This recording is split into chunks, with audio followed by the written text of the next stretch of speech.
अब की बार किसकी सरकार में आप सभी का स्वागत है। मैं रामानुज और अब आपको बताऊं कि जनता क्या चाहती है, क्या रुख है नोएडा का, आखिर क्या सियासी नब्ज है, वो जानने के लिए हम पहुंचे हैं सेक्टर 19 में। तमाम लोग हमारे साथ मौजूद हैं नोएडा के। सर, अगर बात की जाए कि जिस तरीके से नोएडा विधानसभा की स्थिति देखी जाए तो वर्तमान में जितने ब्राह्मण बाहुल्य माना जाता है, क्या लगता है कि उसके कारण से सत्ता परिवर्तित होती रहती है? पिछली बार देखा है डॉक्टर महेश शर्मा जी थे, उसके बाद बिमला बाथम जी, तो क्या आखिर क्या सियासी नब्ज है आप लोगों के हिसाब से? नोएडा विधानसभा हमेशा भारतीय जनता पार्टी का गढ़ रही है, थी और रहेगा सदा। भारतीय जनता पार्टी किसी भी जाति वर्ग की राजनीति नहीं करती। नोएडा के अंदर सभी जाति वर्ग के लोग रहते हैं और वो सब वोट भारतीय जनता पार्टी को देते हैं। अगर आपने इतिहास उठा के देखना है तो यहाँ से सांसद, विधायक लगातार निरंतर भारतीय जनता पार्टी के रहे हैं और रहेंगे।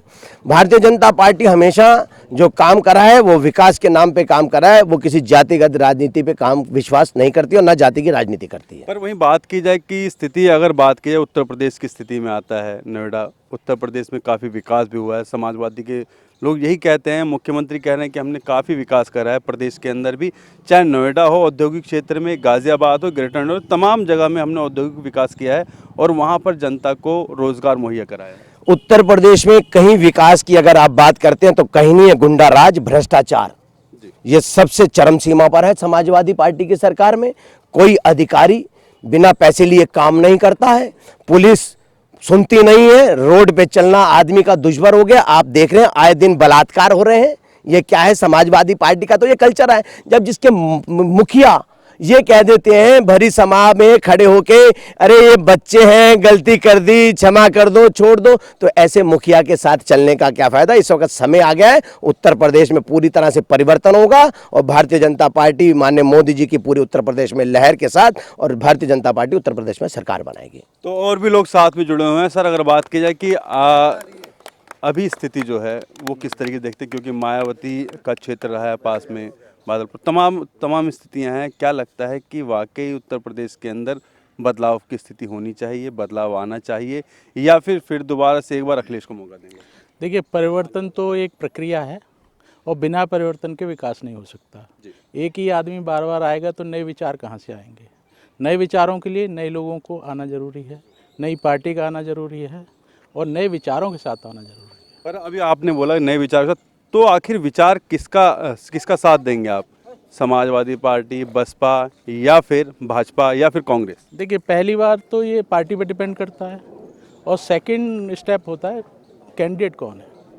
तो कैंडिडेट मेरे हिसाब से अभी यहाँ पे बहुत ज़्यादा क्लियर नहीं है, एक्सेप्ट समाजवादी पार्टी ने डिक्लेयर किया है।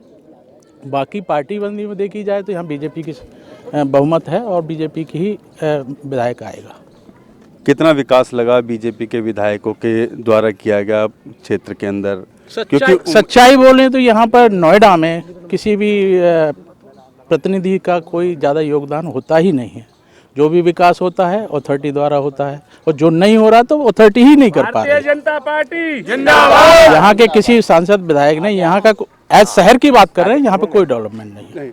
तो अगर बात की तमाम और स्थितियां हैं, जैसे नोटबंदी, तमाम ऐसे मामले सामने आए, प्रधानमंत्री चाहते हैं कि देश कैशलेस हो, लोग ट्रांजैक्शन करें, लेकिन ई बैंकिंग ज़्यादा यूज़ करें ताकि लोगों को भी सुविधा हो, बैंकों में लंबी कतारें ना हो, तमाम ऐसी बातें वो सब समाप्त हो जाएं। जहाँ तक ई बैंकिंग का सवाल है, वहाँ के लिए आपको एजुकेशन, नोएडा की बात की जाए, नोएडा नहीं कहीं की भी हो, ये तो पब्लिक की बात है। पब्लिक में अवेयरनेस कितनी है उस बारे में देना है हमें। आपको पहले प्लेटफॉर्म बनाना है उसका। यदि प्लेटफॉर्म तैयार नहीं है तो कुछ भी हो सकता है। आज हम ई बैंकिंग की बात कर रहे हैं, मैं खुद ई बैंकिंग करता आया हूँ और कितने सालों से करता हूँ, पर इसमें जो फ्रॉड्स हो रहे हैं उसके लिए न सरकार ने न IT डिपार्टमेंट ने कोई प्रोटेक्शन बनाया नहीं है। मेरे खुद के अकाउंट से लास्ट महीने में 70,000 रुपये निकाल लिए गए। तो मेरे खुद के अकाउंट से 70,000 रुपये कैश निकाल लिया गया, उसका प्रोटेक्शन किसी के पास नहीं है। तो उसके लिए जिम्मेदार मैं हूँ या लोग चाहते हैं कि ई बैंकिंग भी हो, तमाम सुविधाएं होनी चाहिए, लेकिन साथ साथ उनके प्रोडक्ट जो सुविधाएं हो उनके ऊपर भी निगरानी रहनी चाहिए, ताकि IT डिपार्टमेंट तमाम और तरीके की सुविधाएं होनी चाहिए जिससे कि उनके साथ धोखाधड़ी ना सके। और लोग भी यहाँ पर मौजूद हैं, आप बताइए, आप लोग जिस तरीके से प्रदेश के अंदर माहौल चल रहा है, क्या वाकई उत्तर प्रदेश में विकास हुआ है या फिर छीना झपटी तमाम ऐसी बातें जो सामने वो हुआ है? ज़्यादातर देखा जाए उत्तर प्रदेश में तो छीनाई झपटी हुआ है। हम तो रोज देखती हैं चैनल में, तो छीनाई झपटी कर ही देता है बाबूजी। तो देखिए, तमाम ऐसे समाज से भी लोग हैं जो चाहते हैं कि सरकार चेंज हो। किसकी सरकार चाहते हैं प्रदेश के अंदर? प्रधानमंत्री जी की, मोदी जी की। तो इनकी भी आवाज़ यही लगती है कि यहाँ भारतीय जनता पार्टी की बात की। उनके फैसले से मैं सहमत हूँ और मेरा किन्नर समाज जितना भारत का है उनका आभारिक है, उनके साथ है। मैं चाहती हूँ कि उत्तर प्रदेश में प्रधानमंत्री जी आएँ और अपना सरकार आए, अपना काम करें। मैं उनके साथ हूँ। तो उन्होंने ये जो निर्णय लिया है, मैं उनके फैसले पे सहमत हूँ। मैं खुश हूँ। कुछ बदलाव लाने के लिए कुछ टाइम लगता है, टाइम लगेगा। अच्छा इंसान, हर इंसान के पास पैसा होगा, खुशहाली होगी, सुकून से ज़िंदगी जिएंगे। जो क्राइमों से लोग जूझ रहे थे, जितने बलात्कार होते, आजकल 2 साल बच्चे को बलात्कार होता है, वो बच्ची कैसे बीड़ी पहन सकती है? बच्चा है वो। और मोदी जी आए यूपी में, मैं चाहती हूँ, मेरी दिली तमन्ना है। तो और भी लोग हैं जो कि उनसे पूछते हैं, समाज के अंदर और भी तमाम ऐसे लोग हैं जो आप लोग बोलेंगे कि आखिर आप बताएं, आप लोग किस तरीके से देख रहे हैं इस समय में? बताओ। हम तो चाहते हैं कि मोदी जी की सरकार आए और हम बहुत खुश हैं इस बात से। तो तमाम लोग अभी तक जो देखा जाए तो सब लोगों ने यही बोला है कि मोदी जी का विकास रथ जो है वो उत्तर प्रदेश में आना चाहिए। और भी लोग हैं यहाँ पर मौजूद, उनसे भी बात करेंगे। सर, आप बताइए कि क्या स्थिति है नोएडा की, नोएडा इस विधानसभा की? पहले क्या स्थिति रही है और वर्तमान में क्या स्थिति है जब से विधायक भाजपा के? जी, सामान्य तौर पे हम नोएडा में काफ़ी समय से रह रहे हैं। 83 से हम यहाँ पर हैं और बीजेपी के जो शुरू से ही कार्यकर्ता जो रहे वो अच्छे किस्म के रहे, अच्छे नेचर के रहे। और वर्तमान में भी जो कार्यकर्ता हैं डॉक्टर महेश शर्मा जी, हम उनकी तरफ से बहुत आश्वस्त हैं कि वो समाज के लिए बहुत अच्छी तरीके से अपने मन से, तन से, धन से समर्पित है। डॉक्टर महेश शर्मा जी की वजह से ऐसा नहीं है बीजेपी में कोई भी कमी हो, वो पूरी, और कमी भी होगी कोई कार्यकर्ता की, वो भी सही हो जाएगी। और भी लोग हैं यहाँ पर। आप बताइए कि क्या गिला है सरकार से? क्योंकि प्रदेश सरकार सपा की है, केंद्र में मोदी सरकार है, क्या डिफरेंस लगता है दोनों के? केंद्र की मोदी की सरकार सबसे बढ़िया है। अभी अखिलेश सरकार ने कुछ भी नहीं करा नोएडा के लिए। ये कभी आए नहीं, न कभी दिखे, सबके सामने आए नहीं। यहाँ वहीं बैठ के क्या करते कुछ पता नहीं चलता।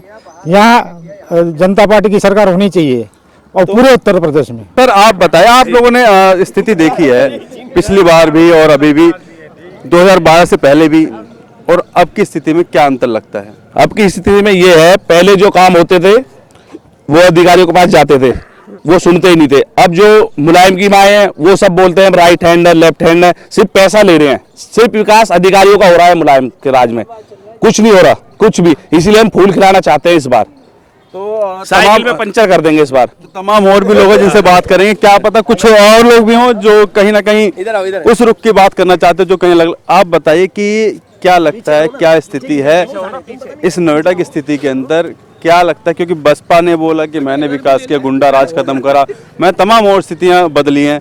समाजवादी पार्टी कहती है कि मैंने विकास करा।